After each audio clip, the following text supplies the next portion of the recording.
आज की कथा में हम श्रवण करेंगे गुरुओं से ज्ञान, श्रीमद् भागवतम का एकादश स्कंद अध्याय 8वां। 8 गुरुओं की चर्चा हो चुकी है। दूसरे भाग में हम 9 और दूसरे गुरुओं के बारे में चर्चा को श्रवण करेंगे। यह अवधूत दत्तात्रेय और यदु महाराज के बीच में संवाद को हम श्रवण कर रहे हैं। अवधूत दत्तात्रेय जी आगे कहते हैं कि मैंने अजगर से क्या क्या ज्ञान सीखा। वे कहते हैं, राजन, प्राणियों को जैसे बिना किसी प्रयास के दुख प्राप्त हो जाता है, क्योंकि दुख को कोई चाहता नहीं है, फिर भी काल के प्रभाव में दुख अवश्य ही प्राप्त हो जाता है। उसी तरह उसे स्वर्ग में जाना हो या नरक में भी जाना हो, तब भी इन इंद्रियों के सुख और दुख अवश्य ही प्राप्त होंगे। ऐसा नहीं है कि स्वर्ग में केवल सुख है, वहां पर भी दुख का अनुभव है, और नरक में भी केवल दुख नहीं है, वहां भी सुख का अनुभव है। लेकिन स्वर्ग में सुख की मात्रा अधिक है और नरक में दुख की मात्रा अधिक होती है। लेकिन काल के प्रभाव में दोनों जगह पर दोनों अनुभव प्राप्त हो सकते हैं। इसीलिए विद्वान पुरुष को चाहिए कि वह इस प्रकार से इंद्रियों से सुख प्राप्ति की इच्छा या कामना नहीं करे, क्योंकि वो तो काल के प्रभाव में आने ही वाली है। इसलिए यहाँ पर भगवान श्री कृष्ण इस उपाख्यान के द्वारा उद्धव जी को विवेक प्राप्ति के लिए मार्ग बता रहे हैं। अपने बुद्धि के द्वारा, अनुभवों के द्वारा किस प्रकार से व्यक्ति विवेक को प्राप्त कर सकता है, क्योंकि प्रारब्ध कर्म जो है, जो अभी इस जीवन में फलित हो रहे हैं, तो वह पूर्व जन्म के कर्मों का ही तो फल है। वह तो अवश्यम भावी आएगा, भले ही शारीरिक रूप से नहीं, लेकिन मानसिक रूप से तो उनका अनुभव अवश्य ही होगा। इसीलिए उसके लिए या उसको हटाने के लिए आयु का व्यय व्यर्थ है, उसके लिए समय नहीं बिताना चाहिए। यही शिक्षा अजगर से किस प्रकार से प्राप्त हुई, उसको यहाँ पर बताते हैं अवधूत जी। कहते हैं कि बिना मांगे ही अनायास जो कुछ भी मिल जाए, खास करके साधु व्यक्ति को, वैरागी व्यक्ति को, उसी को वह स्वादिष्ट समझ के स्वीकार कर ले। अर्थात हमारे धर्म के अनुरूप, हमारे धर्म के नियमों को पालन करते हुए जो प्राप्त हो जाए, उसी का स्वीकार करें। इस प्रकार से जो खाने योग्य नहीं है या भगवान को हम किसी भी प्रकार से उसका भोग नहीं लगा सकते, वैसा अन्न हम स्वीकार नहीं कर सकते हैं, और भगवान को बिना भोग लगाए हम ऐसे भी कुछ प्राप्त नहीं करते हैं। इस प्रकार कभी विरस यानी ज्यादा रस नहीं है, ज्यादा टेस्ट नहीं है, या कभी ज्यादा टेस्टी है, तो दोनों में ज्यादा हमें अलग से अनुभव नहीं करना चाहिए कि ये अच्छा था, वो बुरा था, वो बुरा था, ये अच्छा है।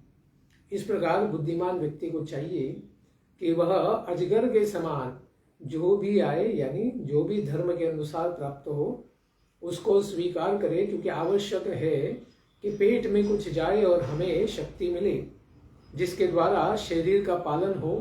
यह महत्वपूर्ण है, न कि इंद्रिय रसना, यानी जीवा को बहुत अधिक स्वाद मिले। इसीलिए अजगर वृत्ति का यहाँ पर उन्होंने उल्लेख किया है।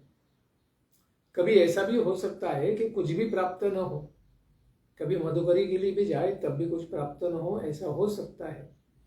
तो उसे भी अपना प्रारब्ध ही समझकर किसी भी प्रकार की चेष्टा न करे, तो फिर कभी बिना खाए ही उपवास के अभ्यास के कारण यह विश्वास भी आ जाएगा कि बिना खाए भी कुछ दिन रहा जा सकता है। इस प्रकार से किसी भी प्रकार की चेष्टा किए बिना कुछ दिन तक बस सोए रहो और सोते सोते भगवान का चिंतन करो।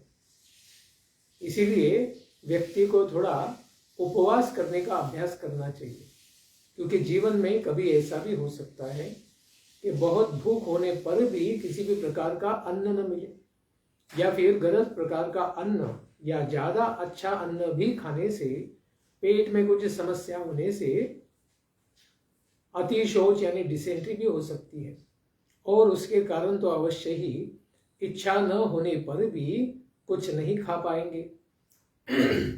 इसलिए आवश्यकता है कि व्यक्ति ने उपवास का भी अनुभव होना चाहिए, खास करके एकादशी आदि तिथियों में, क्योंकि इन तिथियों पर उपवास करने से आध्यात्मिक ज्ञान, बल और साक्षात्कार भी प्राप्त होते हैं, भगवान भी प्रसन्न हो जाते हैं। इसीलिए शरीर में कभी नहीं खाने से मनोबल, इंद्रिय बल या देह बल तीनों भी निश्चेष्ट हो जाएंगे, शक्ति नहीं रहेगी। तो फिर क्या करो, पड़े पड़े बस भगवान का चिंतन करो। और नींद नहीं आने पर भी, क्योंकि पेट में कुछ है नहीं, तो फिर नींद भी नहीं आएगी, तब भी सोया जैसे ही पड़े रहो, मानो हम सो रहे हैं, इस प्रकार से। लेकिन अंदर से तो सदा ही भगवान का चिंतन करते रहे। इस प्रकार कर्मेंद्रियों के रहने पर भी कोई चेष्टा न करे, हाथ पैर सब कुछ है, तो इसका अर्थ ये नहीं है कि बलपूर्वक किसी से कुछ प्राप्त करो। तो उस समय में हमें निश्चेष्ट होना चाहिए। ये सब किससे प्राप्त किया ज्ञान? अजगर से प्राप्त किया। अजगर ज्यादा खाना ढूंढने के लिए कहीं पर जाता नहीं है, कहीं पर भी जॉब व्यवसाय नहीं करता है, वो बस एक जगह पड़ा रहता है या पेड़ पर चढ़ा रहता है, और जैसे ही कोई नीचे से जा रहा है तो ऊपर से उसके ऊपर गिर जाता है और उसको निगल जाता है, या फिर उसके ऊपर किसी प्राणी का पैर पड़ जाए तो उसे क्या है, कौन सा है ये भी पता नहीं, उसको वो मुंह में ले लेता है। इस प्रकार से उसे प्रारब्ध के ऊपर बहुत अधिक विश्वास होता है। जो भी प्राप्त हो जाए उसे पता है कि संसार में हर एक जीव को कुछ ना कुछ अन्न मिल ही जाता है। इस प्रकार से अजगर से उन्होंने अजगर वृत्ति को प्राप्त किया। इसलिए जो कुछ भी मिलने पर भी दत्तात्रेय जी का शरीर सुडौल, स्वस्थ और शक्तिशाली, वीर्यवान था, फिर भी वे किसी भी प्रकार का कर्म नहीं करते थे। इसके पश्चात उनके अगले गुरु थे समुद्र। समुद्र से उन्होंने क्या सीखा? प्रसन्न गंभीर। उन्होंने यानी साधक के लिए ये सीखना चाहिए समुद्र से कि सदा ही प्रसन्न रहो और गंभीर रहो, क्योंकि समुद्र जो होता है बहुत गहरा होता है। उसी प्रकार से व्यक्ति ने गंभीर चिंतन या मौन का पालन करना चाहिए और सदा ही प्रसन्न रहना चाहिए, यानी साफ सुथरा रहना चाहिए, मन में कोई क्षोभ नहीं लाना चाहिए।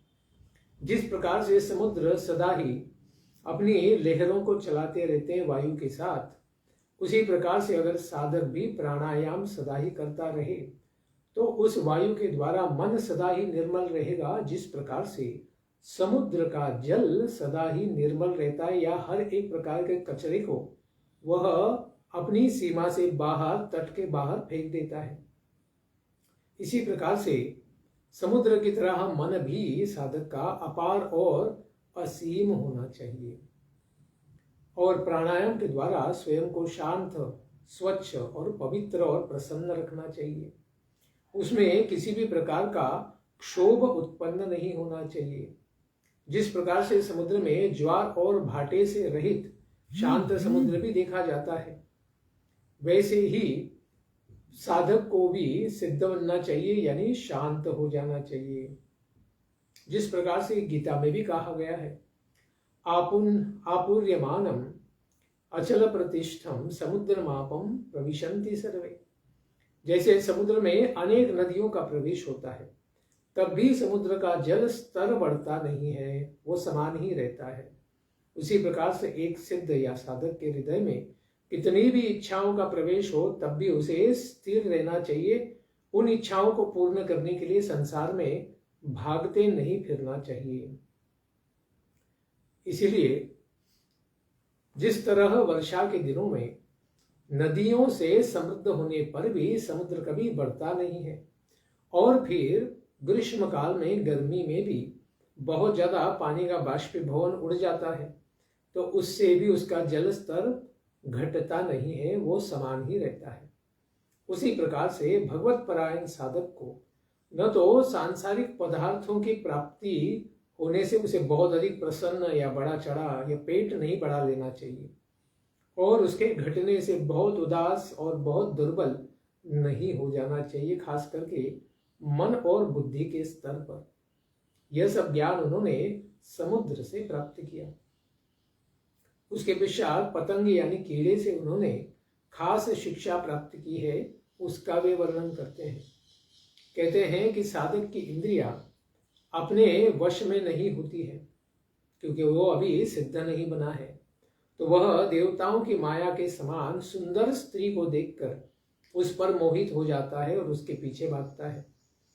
इस प्रकार अगर वह गलत कर्मों में, अधर्म में लग जाता है, तो वह मृत्यु के पश्चात निश्चित ही घोर अंधकारमय नरक में प्रवेश करता है।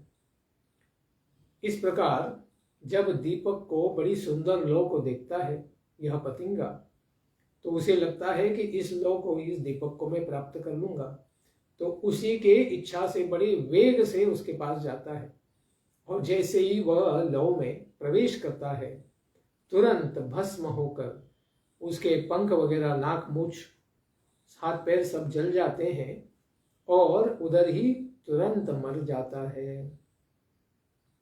इस प्रकार से हमारी जो पंचेंद्रियां है, ज्ञानेंद्रिया है, ये हमें ज्ञान की जगह अज्ञान में फंसा सकती है अगर हमें उनके ठीक ठीक विषयों का पता नहीं है।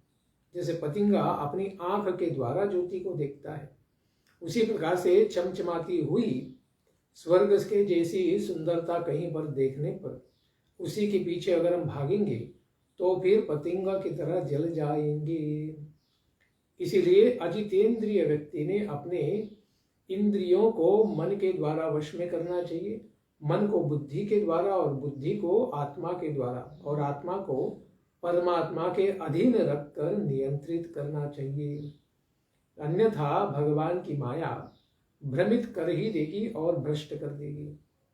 इसीलिए गीता में भी कहा गया है, सर्वधर्मान परित्यज्य मामेकं शरणं व्रज अहम त्वाम सर्व पापेभ्यो मोक्षयिष्यामि मा शुचः। भगवान की माया शक्ति बड़ी भयानक है, लेकिन भगवान के शरणागत होने पर ही माया से मुक्त हो सकते हैं। दैवी एषा गुणमयी मम माया, भगवान की माया है, दुरत्या उसको पार करना अत्यंत कठिन है। मामेव ये प्रपद्यन्ते, केवल भगवान की शरण में जाने से ही फिर उस माया को हम पार कर सकते हैं। इसीलिए अगर मोहित नहीं होना है तो मदन मोहन मोहन से हमें मोहित होना चाहिए, क्योंकि मन का स्वभाव ही है किसी के द्वारा मोहित होना। तो भगवान की माया से अगर मोहित नहीं होना चाहते हैं तो भगवान की सुंदरता और उनके चरणों की सुंदरता से हमें मोहित होना आवश्यक है। क्योंकि संसार में माया क्या क्या प्रकट करती है, कंचन कामिनी, उसके आभूषण, सुंदर वस्त्र, इस प्रकार से नश्वर माइक पदार्थ अनेक प्रकार के होते हैं। उसी में फंसे हुए मूर्ख व्यक्ति अपने विवेक, ज्ञान, बुद्धि, अनुभव को खो देते हैं और फिर उसकी चित्तवृत्ति, मन, बुद्धि, अहंकार सब उस प्रकार के उस स्त्री के उपभोग के लिए लालायित हो जाती है और उसके उपभोग में ही फंसकर वह साधक अपनी संपूर्ण साधना उसी तरह विनष्ट कर देता है जिस प्रकार दीपक को देखकर या उसी में गिरकर पतिंगा जलकर मर जाता है। इसलिए स्त्री के ऊपर, कामिनी स्त्री के ऊपर विश्वास करने से व्यक्ति का अवश्य ही घात होगा और उसका सत्यानाश हो जाएगा। इसके बाद वे कहते हैं कि माधुकरी वृत्ति को अपना कर रहने वाले जो मुनि हैं, वैरागी जन हैं, एकचक, बहुदक, परिव्रजकाचार्य और परमहंस, इस 4 प्रकार के सन्यासी होते हैं। तो उसमें एक चक नहीं होना चाहिए, बहुदक होना चाहिए। इसीलिए बताते हैं कि ऐसे माधुकरी वृत्ति करने वाले मुनि को चाहिए कि वह किसी एक ही गृहस्थ के यहाँ पर भिक्षा न ले, रोज केवल एक ही व्यक्ति के पास जाकर एक ही घर से भिक्षा न ले, थोड़ा थोड़ा कई गृहस्थों से भिक्षा मांगे। सब जगह से पेट भर के एक जगह से मत ले लो।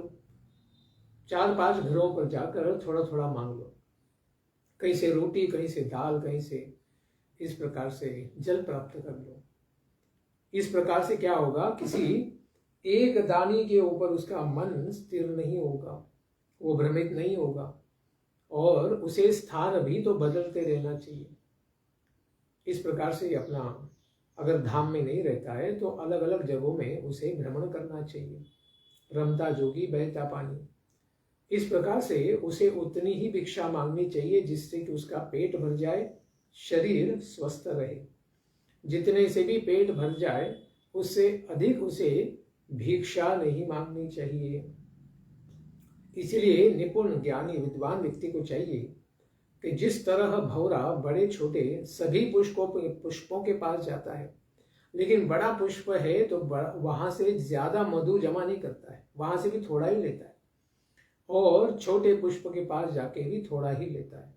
इसलिए छोटे बड़े सभी पुष्पों के पास जाकर वो थोड़ा थोड़ा मधु जमा कर लेता है, इकट्ठा कर लेता है। उसी प्रकार से साधक विद्वान को चाहिए कि वह सभी शास्त्रों से, योग शास्त्र, भक्ति शास्त्र हैं, हर प्रकार के शास्त्रों से वह सार भाग को संग्रहित करे। जैसे पुष्प का सार होता है परागकण, उसका मधु, उसी प्रकार से शास्त्रों में भी जो संग्रहणीय शास्त्रों के सिद्धांत होते हैं, उन सिद्धांतों को प्राप्त करना चाहिए और उन्हीं का संग्रह भी करना चाहिए। सब शास्त्रों से थोड़ा थोड़ा ज्ञान अवश्य ही लेना चाहिए। इस प्रकार वे अवधूत ब्राह्मण कहते हैं कि मैंने भी मधुमक्खी से यह शिक्षा प्राप्त की है कि सन्यासी सायंकाल अथवा दूसरे दिन तक के लिए भिक्षा में प्राप्त वस्तु का संग्रह न करे, केवल अभी के लिए उस संध्या में जितना आवश्यक है उतना ही अन्न प्राप्त करें। उसके पास भिक्षा लेने के लिए हाथ ही पात्र हो तो अच्छा है, या हाथ में जितना आ जाए उतना पात्र। जैसे गाड़गे बाबा के बारे में सुनते हैं कि छोटा सा बस खपरा इतना सा होता था कि जिसमें हाथ में बैठ जाएगा और बस उसमें एक बार का भोजन आ जाता था। इस प्रकार भिक्षा रखने के पात्र के रूप में उसके पास अगर केवल पेट ही रहेगा तो और भी अच्छा है, उससे ज्यादा उसके पास सिक्योरिटी, खाने की फूड सिक्योरिटी नहीं होनी चाहिए। सारा संसार फूड सिक्योरिटी के पीछे भाग रहा है। इसलिए यदि वह संग्रह करता है तो क्या होगा, तो उसी के साथ मधुमक्खियों के साथ जिस प्रकार से हो जाता है वैसे ही उसके साथ हो जाएगा, वो भी विनष्ट हो जाएगा। कैसे? मधुमक्खियां आवश्यकता से अधिक जब अपने छत्ते में मधु को जमा करती हैं तो फिर कोई मधु चोरी करने वाला आ जाएगा और एक साथ ही सब कुछ जमा किया हुआ, महीनों महीनों उन्होंने कष्ट करके जितना जमा किया है वो एक ही क्षण में सब निकाल के ले जाता है। इसलिए सन्यासी को चाहिए कि सायंकाल के लिए अथवा दूसरे दिन के लिए भी संग्रह न करे। अगर कोई सब्जियां लाकर भी कुकिंग करता है, भगवान के लिए भोग बनाता है, तो उसी प्रहर के लिए जितना आवश्यक है उतनी ही सब्जी लाकर उस प्रकार से भगवान को भोग चढ़ाए। इसीलिए क्या होगा कि उसे ताज़ी सब्जियां भी मिलेंगी और भगवान को भी प्रसन्नता प्राप्त होगी। इस प्रकार से दूसरे दिन के लिए भी संग्रह न करे तो यही उचित है। इस प्रकार से संग्रह करने वाला वो मधुमक्खी के समान ही मारा जाता है। तेन सह माक्षिका एवं विनश्यति। अगर बहुत बड़ा मठ बना लिया, बहुत पैसा जमा हो गया, बहुत शिष्य हो गए, बहुत गाड़ी बंगला सब हो गया, तो फिर ऐसे ही चेले चपाटे जमा हो जाते हैं जो गुरु की जान के दुश्मन बन जाते हैं ताकि सारी प्रॉपर्टी उनको मिल जाए। इसीलिए लोभी गुरु पापी चेला नरक में जाके ठेलम ठेला, इस प्रकार से अवस्था हो जाती है और संसार में इसका अनेक प्रकार से उदाहरण भी देखने को मिलता है। इसीलिए भिक्षु को लकड़ी की बनी हुई युवती को अपने पैर से भी स्पर्श नहीं करना चाहिए। और एक शील सन्यासी या भिक्षु के लिए बताते हैं कि लकड़ी या मिट्टी से बने हुए डॉल्स, प्लास्टिक की बनी हुई डॉल्स, इनको भी अपने पैर से भी स्पर्श नहीं करना चाहिए, या फिर उनकी चप्पलें हैं, बूट हैं, शूज हैं, जो भी हैं, उनको भी पैर से स्पर्श नहीं करना चाहिए, क्योंकि स्पर्श करने वाला व्यक्ति, उसका मन उसी प्रकार से बंध जाता है जिस तरह हथिनी के अंग स्पर्श का लोभी हाथी भी उसी हाथी के द्वारा पकड़ने वाला जो बहेलिया है उसके द्वारा बनाए गए गड्ढे में गिर जाता है और फिर माइक बंधन में सदा ही जीवन भर पड़ जाता है। फिर वह उसको, हाथियों को क्या करता है, बड़ी बड़ी सलाखों में बांधकर सर्कस में डाल देता है ताकि उसके द्वारा उसे पैसा प्राप्त हो सके। इसीलिए अंग संग की इच्छा रखने वाला अगर व्यक्ति वैरागी जन है तो उसका वैराग्य अवश्य ही नष्ट हो जाता है। इसलिए विवेकी पुरुष को भी किसी भी स्त्री को भोग्या रूप से नहीं स्वीकार करना चाहिए। मातृवत परदारीषु, दूसरे की पत्नी को माता के समान ही देखना चाहिए और उनका सत्कार करना चाहिए और उनसे दूरी बना के रखना चाहिए, क्योंकि स्त्री पुरुष की मूर्तिमती मृत्यु है। अगर भिक्षुक व्यक्ति, वैरागी व्यक्ति है, किसी स्त्री के मोह में पड़ गया तो फिर उसकी मृत्यु निश्चित है। पहले उसकी आध्यात्मिक मृत्यु होगी और बाद में शारीरिक मृत्यु भी हो सकती है। इसलिए जो भोग्या रूप में स्वीकार करता है वह अवश्यंभावी मृत्यु का भोज बन जाता है। इसलिए वह उस सुंदर स्त्री के द्वारा आकर्षित होने वाले दूसरे बलवान पुरुषों के द्वारा उसी प्रकार से मारा जाता है जैसे हथिनी को अपनी भोग्या मानने वाला हाथी दूसरे बलवान हाथियों के द्वारा मार दिया जाता है। इसलिए नाधिगच्छेत, उसके पास भी न जाए, उसको देखे भी नहीं। इस प्रकार से वह बच सकता है, क्योंकि संकल्प लिया है वैराग्य का, तो वैराग्य और ज्ञान का अनुशीलन करना ही उनका कर्तव्य है। अज्ञान का और वैराग्य को छोड़कर भोग वृत्ति में लगना ये उनका धर्म नहीं है, इसीलिए उनके धर्म का नाश हो जाएगा। इसके बाद अवधूत बताते हैं कि उन्होंने मधु निकालने वाले व्यक्ति से क्या शिक्षा प्राप्त की। वे कहते हैं, संसार में जो लोभी पुरुष होते हैं वे बड़ी ही कठिनाई से धन संचित करते हैं, किंतु वे उस धन का न तो दान करते हैं न उसका उपभोग ही कर पाते हैं।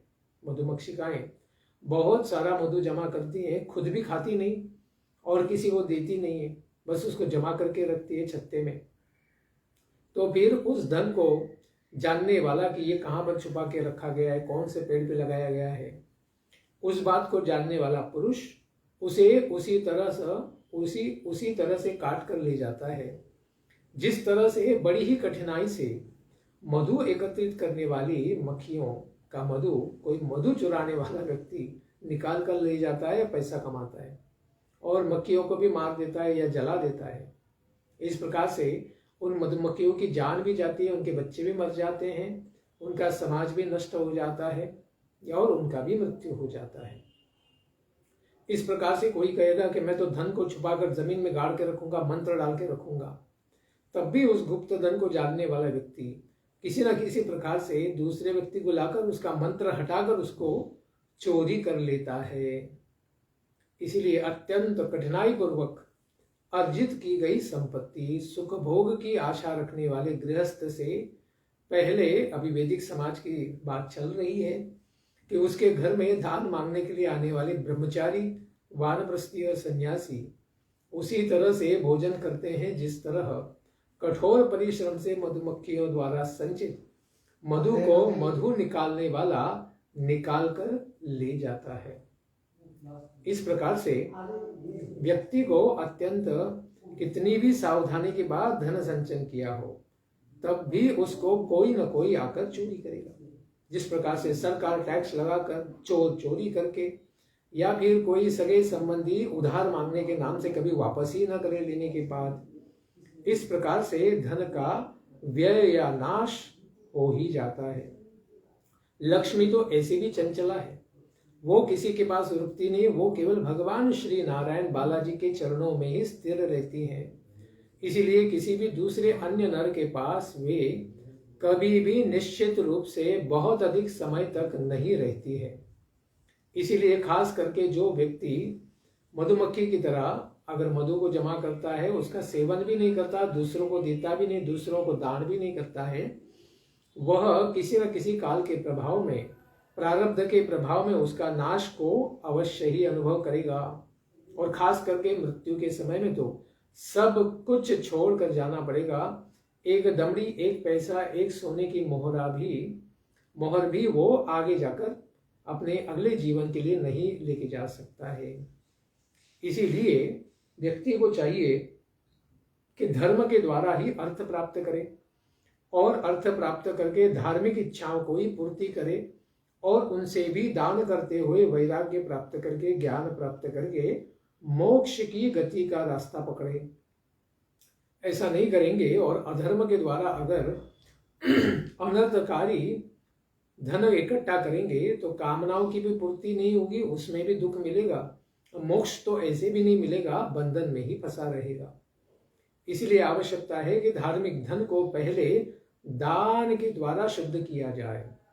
भले ही ब्रह्मचारी को, सन्यासी को या फिर मंदिर में थोड़ा दान दे, फिर उसको पवित्र करने के बाद ही अपने परिवार का कल्याण करे।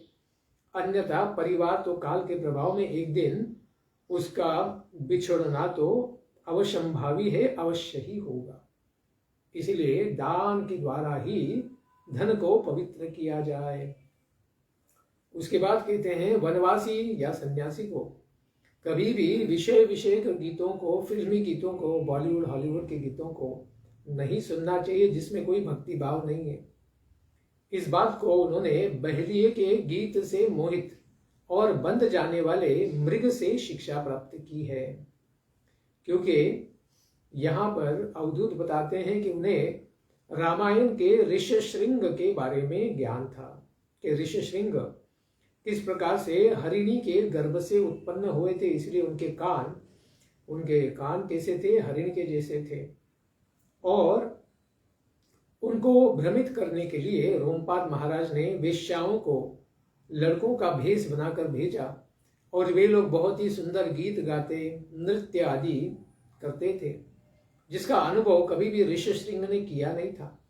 और फिर उन लोगों से मोहित होकर उनके अंग का स्पर्श करके फिर उन्हीं के पीछे वे अपने पिता को, विबंडक ऋषि को छोड़कर फिर इस प्रकार से सांसारिक भवबंधन में फंस गए। वैसे तो भगवान श्री रामचंद्र की बहन शांता के साथ उनका विवाह हो गया और उन्होंने संसार का काफी कल्याण किया और पुत्र कामेष्टि यज्ञ में भी दशरथ महाराज की सेवा की, जिससे वे श्री राम, लक्ष्मण, शत्रुघ्न और भरत इनका जन्म हुआ था। लेकिन यहाँ पर पता चलता है कि अवधूत ब्राह्मण रामायण का भी ज्ञान रखते थे, यानी श्रवण के द्वारा उन्होंने वेदों का, इतिहासों का, पुराणों का ज्ञान भी प्राप्त किया था और संसार में मौन वृत्ति से ज्ञान धारणा उन्होंने की थी। संसार का दर्शन करते हुए आध्यात्मिक वैदिक दर्शन का उन्होंने साक्षात्कार किया था कि किस प्रकार से ऋषशृंग ऋषि मुनि होने पर भी इस प्रकार के भौतिक लोगों के गीत, वाद्य, नृत्यों को सुनकर देखकर प्रभावित हो गए और उनके ही वशवर्ती क्रीड़ा मृग यानी डॉल बन गए थे। यह सब उन्होंने इस प्रकार हरिणी से यह ज्ञान प्राप्त किया है। हरिणी भी बड़े सुंदर गीतों को, जो बहेलिया है वो पावा यानी बांसुरी बजाता है, उसके मधुर संगीत को सुनकर भ्रमित होकर फिर क्या करती है, उसके पास आ जाती है और फिर वह उसे पकड़ लेता है और जीवन भर के लिए उसे उस बहेलिये की सेवा करनी पड़ती है और वो अपना सारा स्वतंत्रता को खो देती है। इस प्रकार से व्यक्ति ने, खास करके वैरागी व्यक्ति ने, इन सब भोग विषयों से बचना चाहिए, अन्यथा उसे भी भवबंधनों में फंसना पड़ेगा। आगे बताते हैं कि मछली से उन्होंने क्या सीखा। जिस प्रकार मछली को पकड़ने वाले जो मच्छीमार हैं वो क्या करते हैं, बेट लगाते हैं, कांटे में लगे हुए मांस के टुकड़े को लगा देते ताकि मछली आकर उसमें पकड़ी जाए, और उस मांस के लोभी बनी यह मछली उस प्रकार उस टुकड़े को खाने आती है और कांटे में फंस जाती है, और फिर वही तुरंत उसका मुंह फंस जाता है कांटे में, और फिर मच्छी मार उसको पकड़ लेता है और बाद में उसको काट कर बेच देता है, पैसा कमा लेता है। इस प्रकार से जिह्वा वेगम, अपनी जिह्वा जिसकी अत्यंत भोगों में आसक्त है, तो उसके पीछे दिखने वाले दुख को वो जानती नहीं। जैसे फास्ट फूड वगैरह के लिए बहुत लोग आकर्षित होते हैं और उसको खाने के बाद पेट के अनेक रोग हो जाते हैं, और उसमें क्या क्या विषैले द्रव्य डाले जाते हैं जिसके द्वारा कैंसर वगैरह भी होते हैं, ये भी सिद्ध हो चुका है। लोग तो हजारों किलोमीटर दूर जाते हैं कुछ खास प्रकार का सांप खाने के लिए, या टर्टल खाने के लिए, मछली खाने के लिए, या कूड़े में फेंकने लायक पिज्जा बर्गर खाने के लिए, और इस प्रकार से अपनी जान गंवा देते हैं, और ऐसे लाखों लोगों के साथ हो रहा है। उसी तरह स्वाद के लोभी फिर दुर्बुद्धि मनुष्य, अपने मन को मथ डालने वाले, व्याकुल बना देने वाले, ऐसे जिह्वा वेग को उद्धृत करने वाले अन्न पदार्थों के पीछे जाकर मृत्यु के ग्रास बन जाते हैं, और कलयुग के लोग तो ज्यादा ही ज्यादा ग्रास बन रहे हैं। इसलिए निराहार रहने वाले विवेकी पुरुष, उपवास व्रत का पालन करने वाले वैरागी जनों को अपनी दूसरी इंद्रियों को तो शीघ्र ही वश में कर लेना संभव होता है, किंतु रसनेन्द्रिय जिह्वा को छोड़कर उपवास करने वाले पुरुष की रसनेन्द्रिय यानी जिह्वा बड़ी ही प्रबल हो जाती है। इसलिए प्राय देखा जाता है, हमारा भी अनुभव है कि ब्रह्मचारी लोग जब प्रीति भोज में जाते हैं तो गृहस्थों से 2 या 3 या 4 गुना ज्यादा खाते हैं।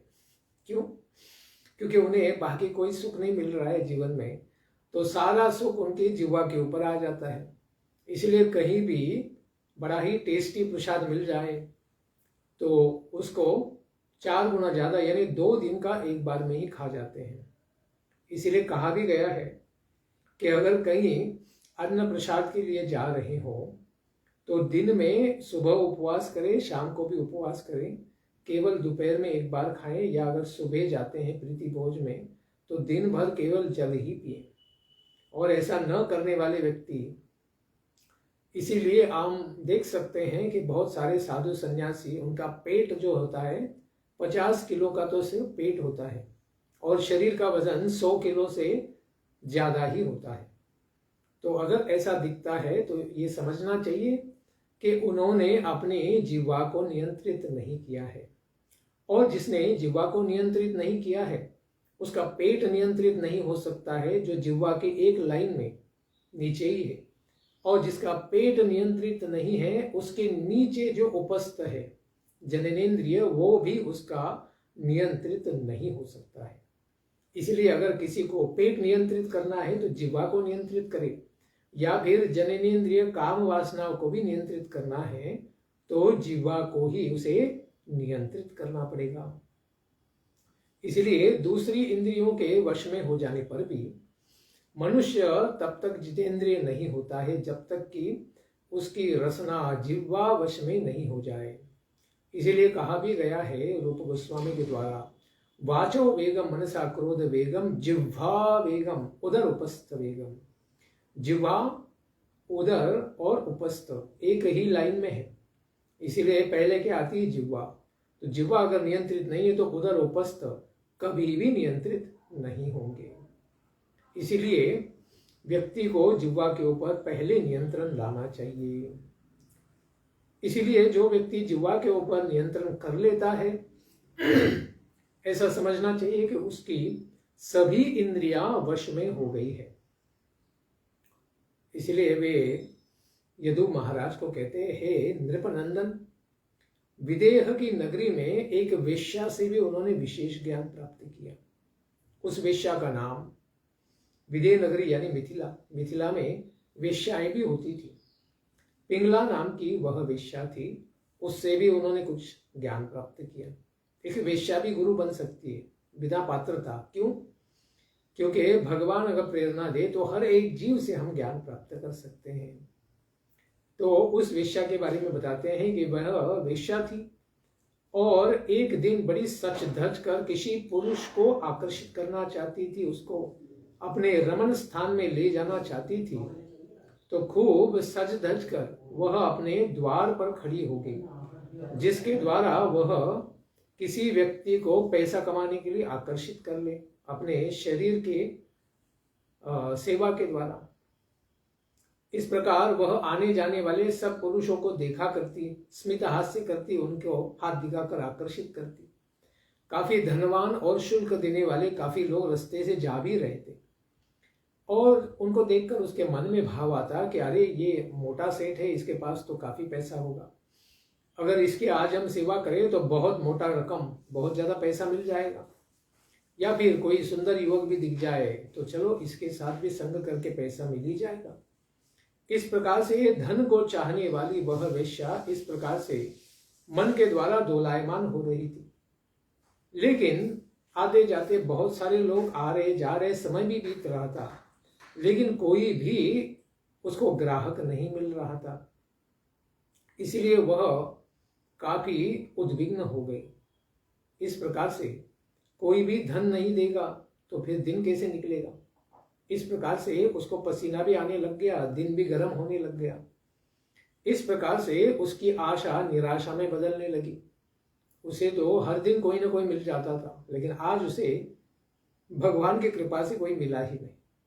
इस प्रकार उसे क्या हुआ, निराशा का अनुभव होता है और निराशा का अनुभव वह सहन नहीं कर पाती है, क्योंकि उसको अपेक्षा थी कि कोई तो मिल जाए, लेकिन कोई नहीं मिल रहा है, तो बहुत ही उसको निराशा हो गई। फिर इस दुराशा के साथ उसकी खड़ी खड़ी क्या हो गई, वो बेचारी परेशान हो गई और अपने द्वार पर ही खड़ी रही थी। वह फिर बड़ी परेशान होते होते दिन दोपहर तक ढला, दोपहर शाम तक ढली और शाम रात में परिवर्तित हो गई। संध्या भी हो गई, सब जगह दिए भी लग गए, तब तक भी उसे कोई ग्राहक नहीं मिला। पूरा दिन उसका बर्बाद हो गया। बेचारी द्वार पर ही खड़े रहकर फिर भी देख रही थी, कभी भीतर जाती, कभी बाहर आती, कभी रास्ते पर चलती, कभी अंदर जाती, कभी छत पर जाती, कभी नीचे आती। इस प्रकार बहुत समय बीत गया और आधी रात का समय आ गया। तब तक बेचारी अपेक्षा कर रही थी कि धन की आशा थी, तो उसका मुंह सूखने लगा क्योंकि कोई ग्राहक ही नहीं मिला। चित्त बड़ा व्याकुल हो गया। उसे इस वृत्ति से बड़ा ही वैराग्य उत्पन्न हो गया। अरे क्या जीवन है हमारा, हमको लगता है कि हम इतने सुंदर है, आईने में अपनी सुंदरता देखते हैं, चाल ढाल, इतना सुंदर वस्त्र पहनते हैं, पाउडर लिपस्टिक लगाते हैं, केश श्रृंगार करते हैं, फिर भी हमारे पास कोई आकर्षित नहीं हो रहा है। इस प्रकार से उसको वैराग्य की भावना से उसकी जो चिंता हुई थी, उससे उसे वैराग्य ही सुखद लगने लगा कि आशा से तो निराशा ही अच्छी है। इस प्रकार से उसकी भावना होने लग गई। जिसके मन में इस प्रकार से वैराग्य उत्पन्न हो गया था, उस पिंगला के गीत को तुम अभी मुझसे श्रवण करो, क्योंकि वेश्याएं तो ऐसी भी सुंदर गाती हैं, क्योंकि उन्हें अपने ग्राहक को, उसको मन को नियंत्रित करने के लिए गायन वगैरह, नृत्य आदि सब कुछ आना चाहिए। इस प्रकार से सारी कलाओं में संपन्न वह पिंगला गीत भी गाती है, वैराग्य का गीत गाती है। कामिनी ऐसी ये पिंगला कहती है कि मनुष्य के आशा के पास में सदा ही बंधा रहता है और उसके इस आशा पास के काटने का काम निर्वेद रूप तलवार ही करता है। आशापाश जो है वो क्या है, काल के प्रभाव में वैराग्य लाने वाला ज्ञान जो निराशा के द्वारा ही उत्पन्न होता है। निराशा कोई चाहता नहीं है, लेकिन आशा को काटने का काम निराशा ही करती है। इसीलिए वो कहती है कि जिसे वैराग्य नहीं हुआ है तथा इस भौतिक संसार प्रपंच से जो उब नहीं गया है, थक नहीं गया है, वह शरीर और उसके द्वारा जो प्राप्त बंधन है उसको उसी तरह नहीं छोड़ना चाहता है जिस तरह अज्ञानी पुरुष ममता और स्नेह के बंधन को कभी नहीं त्यागना चाहता है, फिर वो अपनी पत्नी से हो, पुत्रों से हो, सगे संबंधी परिवार मित्रों से ही क्यों न हो, उसे वह नहीं त्यागना चाहता है। तो पिंगला कहती है, अहो में मोह विततिम, अरे मैं इंद्रियों के अधीन हो गई, खास करके मन के, बुद्धि तो भ्रष्ट हो ही गई है। भला मेरे मोह का विस्तार तो देखो।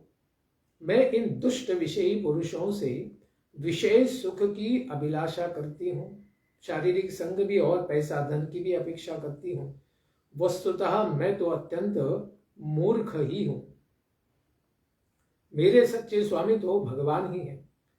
यहाँ से पता चलता है मिथिला नगरी में थी और ऐसे भी वैदिक काल का यह उदाहरण है। तो वेश्याएं भी भगवान के दिव्य कथाओं को श्रवण करती थी। कभी कभी धार्मिक लोग भी परेशान होकर वेश्याओं के पास चले जाते हैं, तो उनके मुख से भी कभी भगवान की दिव्य कथा उन्होंने कभी सुनी थी। इसलिए आज वह सब कुछ निराशा के उस पल में उनको याद आ रहा है। कहते हैं कि मेरे सच्चे स्वामी तो भगवान श्री राम श्री कृष्ण ही हैं। वे ही मेरे हृदय में विद्यमान है परमात्मा के रूप में। संसार में कोई व्यक्ति मुझे गले भी लगाए तब भी वो तो मेरे शरीर से बाहर ही है, लेकिन भगवान परमात्मा तो सन्निकट सबसे अधिक मेरे हृदय में ही आत्मा के साथ ही खड़े हैं। वे ही वास्तविक में प्रेम सुख और परमार्थ रूप सच्चा धन प्रदान करने वाले हैं। वे ही नित्य हैं और जगत के सारे पुरुष तो अनित्य हैं। आज युवक हैं तो कल बूढ़े होकर मर भी जाएंगे। इस प्रकार से उनका नित्यत्व नहीं है। उनको छोड़कर, भगवान को छोड़कर मैं इस प्रकार से तुच्छ मनुष्यों की सेवा करती रहती हूँ। वे सब तो मेरी एक भी कामना को पूरी तरह पूरा नहीं कर सकते, बहुत अधिक धन भी नहीं दे सकते और बहुत अधिक अंगराग अंग आनंद भी नहीं दे सकते। वे सब तो मुझको शोक मोह भय आदि व्याधि इस प्रकार से मोहग्रस्त ही कर रहे हैं, और उनके संग से तो शरीर भी जल्दी क्षीण हो जाएगा, मृत्यु आ जाएगी। इस प्रकार से मेरी तो अत्यंत ही मूर्खता है कि मैं उन सबों की मूर्ख पुरुषों की सेवा में रत हूं। यह तो अत्यंत खेद का विषय है कि मैंने अत्यंत ही निंदनीय आजीविका वेश्यावृत्ति को स्वीकार कर लिया है। मेरी वार्ता क्या है? शरीर की सेवा। और इस प्रकार व्यर्थ में ही अपने शरीर और मन को मैंने इतने वर्षों से क्लेश पहुंचाया है, दुख पहुंचाया है। यह मेरा शरीर पूरी तरह बिक चुका है। यह मेरा भी नहीं रहा, भगवान का भी नहीं रहा। ऐसे लंपट लोभी और निंदित लोगों ने इसको खरीद लिया है, और मैं इतना मूर्ख हूं कि इसी शरीर से मैं धन और रति दोनों प्राप्त करना चाहती हूं। इसीलिए धिक्कार है मेरा। शरीर तो एक घर मात्र है जिसमें आत्मा रहता है। इसमें हड्डी के टेढ़े तिरछे बांस लगे हुए और स्तंभ लगे हुए हैं। यह तो चमड़ों, रो और नखों से छाया हुआ है, उसको ढका हुआ है, सुंदर बनाया गया है चमड़े के द्वारा। इस घर में नवद्वार गेहपुरी। इस नगर में जिसमें सदा ही मैला कुचला निकलता रहता है सारे 9 द्वारों से, ऐसा यह शरीर जो मलमूत्र से भरा हुआ है। मुझको छोड़कर कौन सी दूसरी स्त्री होगी जो इस शरीर को अपना समझकर इसका सेवन करती रहेगी। इसलिए मैं अत्यंत मूर्ख हूं। यह विदेहों जीवन मुक्तों की नगरी है। विदेह यानी जो देह से मुक्त है, आत्मा परमात्मा। ऐसे विदेह नगरी मिथिला की मुझे प्राप्ति हुई है। इस नगरी में केवल अकेली मैं ही मूर्ख हूं जो विदेह ही नहीं है, क्योंकि मैं ही परम प्रियतम आत्मदानी परमात्मा भगवान को छोड़कर दूसरे पुरुषों की अभिलाषा करती हूं। वो भी मेरी तरह ही मलमूत्र के भांड हैं। वो लोग मुझे क्या सुख करें, सुख प्राप्ति करा सकते हैं। इसलिए मेरे हृदय में सदा ही विद्यमान मेरे हृदय के स्वामी भगवान श्री कृष्ण परमात्मा, वे ही मेरे हितैषी और प्रियतम है। ये सभी शरीरधारियों की आत्मा है, यानी परमात्मा है। मैं अपने को ही इन्हीं को समर्पित कर दूंगी, इन्हें खरीद लूंगी, क्योंकि ये खरीदे नहीं जाते, अजित है। फिर भी अपने प्रेम के द्वारा, अपनी भक्ति के द्वारा मैं इनको खरीद लूंगी। जिस प्रकार लक्ष्मी देवी ने इनके साथ विहार किया है, उसी तरह से मैं भी सदा इन्हीं को पति के रूप में प्राप्त कर लूंगी, तो मैं सौभाग्यवती हो जाऊंगी। उल्टा वेश्यावृत्ति का त्याग कर दूंगी। और भगवान भी क्या करेंगे, मुझे स्वीकार अवश्य ही करेंगे, क्योंकि वे भक्त वत्सल है, दीन वत्सल है। इस प्रकार वह अपने मन से कहती है कि अरे मेरे मन, जगत के विषय भोगों में ही तो सदा लगा रहता है, और उनको देने वाले लोगों ने, मन को छलसा देने वाले लोगों ने किस प्रकार से तुम्हें सुख दिया है। वे जब स्वयं जन्म लेने और मरण को प्राप्त करने वाले हैं, उन लोगों ने अपनी पत्नियों को कितना सुख प्रदान किया है। वे वहां कोई सुख नहीं प्राप्त कर पा रहे, उनकी पत्नियां भी दुखी हैं, और वे मुझे क्या सुख प्राप्त कराएंगे। इस प्रकार मनुष्य ही क्या, देवता भी हो, वे भी तो काल के गाल में पड़े हुए कष्टानुभव करते रहते हैं। यहाँ तो देवताओं की भी मृत्यु हो जाती है, पतन हो जाता है, इंद्र आदि देवताओं का। तो मनुष्यों के बारे में तो क्या बात की जाए, वे तो सदा ही रोगग्रस्त होते हैं। निश्चित रूप से मेरे किसी कर्म के फलस्वरूप ही किसी साधु की मैंने सेवा कर दी होगी, या पूर्व जन्म में कोई महत भगवान की भक्ति की होगी, जिसके कारण भगवान विष्णु आज केनापि कर्मणा प्रीतः, और आज वे भगवान मेरे ऊपर प्रसन्न हो गए हैं, जिसके कारण मुझे हर दिन तो आशा मिलती थी, लेकिन आज मुझे दुराशा मिली। आज मुझे इस प्रकार से वैराग्य उत्पन्न हो गया है। इसीलिए यह वैराग्य मुझको तो बड़ा सुख प्रदान करने वाला है। यदि मुझ मंद भाग्य वाली को क्लेश के कारण निर्वेद वैराग्य नहीं उत्पन्न हुआ होता, तो फिर यह ज्ञान हृदय में कैसे विस्तारित होगा। वैराग्य के द्वारा ही तो मनुष्य गृह आदि अनुबंध सारे बंधनों का परित्याग करके वैरागी हो जाता है, और शांति को, परम शांति को प्राप्त करता है। आशा ही परमम दुखम, निराशा ही परमम सुखम। ऐसे उस परमात्मा के द्वारा किए गए अत्यंत महान उपकार को मैं स्वीकार करती हूँ। कैसे? शिरसा आदाय, अपने सिर को झुकाकर उनके चरणों में साष्टांग नमस्कार करके मैं स्वीकार करती हूँ। और विषयों के भोगों की दुराशा का मैं सर्वथा परित्याग कर देती हूँ। और तम अधीश्वरम शरणम व्रजामि, ऐसे भगवान अधीश्वर श्री कृष्ण के चरणों में ही मैं शरणागति स्वीकार करती हूँ। अब मुझे प्रारब्ध के अनुसार जो कुछ भी मिल जाएगा, तो फिर उसी से मैं अपना निर्वाह कर लूंगी, और किसी पुरुष के पीछे नहीं भागूंगी, तथा संतोष और श्रद्धा के साथ मैं भगवान का भजन सदा ही करती रहूंगी। अब मैं किसी दूसरे पुरुष की ओर नहीं देखा भी नहीं करूंगी। अपने हृदय में ही विद्यमान परम पुरुष भगवान श्री हरि के साथ ही विहार करूंगी, उन्हीं का दर्शन करूंगी, उन्हीं के चरणों में शरणागति स्वीकार करूंगी। इस प्रकार संसार कूपे पतितम, इस भौतिक भयानक दिव्य संसार में वो एक काले अंधे कुएं की तरह ही उसी प्रकार मैं उसमें गिर पड़ी हूं। विषयों ने मुझे इस प्रकार से अंधा बना दिया है। काल रूपी अजगर इसने अपने मुख में रख लिया है। ऐसी स्थिति में इसको, श्री भगवान को मैं छोड़कर किस प्रकार से किसी और के द्वारा बचाई जा सकती हूँ। ऐसे अंधे कुएं में गिरने के बाद, जो जंगल में बड़ा ही गहरा है और आसपास में कोई भी बचाने के लिए नहीं है, और अंधेरी रात है, तो फिर कौन बचाएगा? केवल भगवान ही बचा सकते हैं। इसीलिए आत्मै वही आत्मनो गोप्ता, भगवान ही अपने सारे जीवों का कल्याण करने वाले हैं। इसलिए मनुष्य सभी विषयों से विरक्त हो जाना आवश्यक है, तब वह अपनी रक्षा स्वयं कर लेगा। क्योंकि जब तक विषयों के बीच में फंसा है, तो विषय उसे अवश्य ही नष्ट कर देंगे। अतएव बड़ी ही सावधानी के साथ इस संपूर्ण जगत को काल रूपी सर्प से ग्रस्त देखना चाहिए। हर क्षण इस संसार में मृत्यु हो रही है, इसलिए इस संसार का सत्य ही है मृत्यु। इसका चिंतन सदा ही करते रहना चाहिए। इसलिए बड़े सावधान रहकर इस काल की गति का अनुक्रमण अतिक्रमण देखते हुए व्यक्ति को केवल आत्मा भगवान परमात्मा का ही चिंतन करना चाहिए।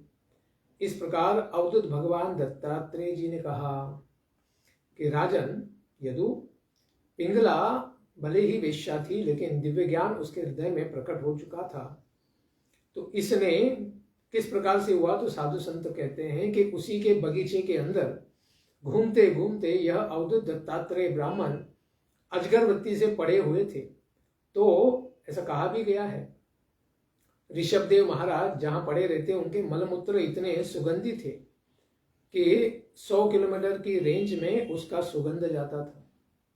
और बुद्ध देव भगवान भी, इनके भी प्रभाव में काफी मैल अंतर तक व्यक्ति या बाघ सिंह भी अहिंसा को प्राप्त हो जाते थे, उनका धर्म बदल जाता था। इस प्रकार से पिंगला ने भी ऐसे दत्तात्रेय भगवान के अप्रत्यक्ष परोक्ष संग प्राप्त करके, जो उन्हें पता भी नहीं था, इनके हृदय में भगवान के प्रति भक्ति उत्पन्न हो गई और बड़ा ही उन्होंने सुदृढ़ निश्चय कर लिया कि अपने प्रिय धनिकों से मिलने की लालसा का सर्वथा उन्होंने परित्याग कर दिया और वह शांत भाव में जाकर, फिर मध्यरात्रि ऐसे भी हो गई थी, भगवान का चिंतन करते हुए वह शैया पर जाकर सो गई। यह विशेष ज्ञान उन्होंने वेश्या से प्राप्त किया। आशा ही परमं दुःखम नैराश्यम परमं सुखम यथा संचिद्य कांताशाम सुखम सुष्वाप पिंगला। वस्तुतः आशा ही संसार का सबसे बड़ा दुख है कि मैं ये कर दूंगा, वो कर दूंगा, मेरा ऐसा हो जाएगा, वैसा हो जाएगा और मैं इतना बड़ा बन जाऊंगा। ये सब क्या है? भौतिक आशाएं हैं। और निराशा नैराश्य जब प्राप्त होता है तो सांसारिक व्यक्ति को तो बड़ा दुख होता है, लेकिन वैरागी व्यक्ति को, भगवान के भक्त को उससे भी बड़ा सुख प्राप्त हो जाता है। इस प्रकार से संसार की सारी कामनाओं से वह विरक्त हो जाता है। उसी प्रकार से पिंगला भी विद्वान व्यक्ति की तरह इस प्रकार से सारे भोगों की इच्छा से नैराश्य को प्राप्त होकर ज्ञान को प्राप्त हुई, ज्ञान को प्राप्त होकर भक्ति को प्राप्त हो गई, तब परम शांत हो गई। नैराश्य ही परमम सुखम, उसे सुख प्राप्ति हो गई और वह सो गई। इस प्रकार से उसने अपना जीवन भगवान को समर्पित कर दिया। इसीलिए किसी अन्य पुरुष के द्वारा या फिर पुरुष के लिए किसी अन्य स्त्री के द्वारा किसी भी सुख से अपेक्षा अगर है तो उसे भी नैराश्य ही मिलेगा, क्योंकि जीव ऐसे भी प्रकृति स्वभाव है और वह पुरुष यानी केवल भगवान श्री हरि के संग से ही सुखी हो सकता है। उन्हीं के चरणों पर सारे जीव आत्माएं शांति को प्राप्त कर सकते हैं।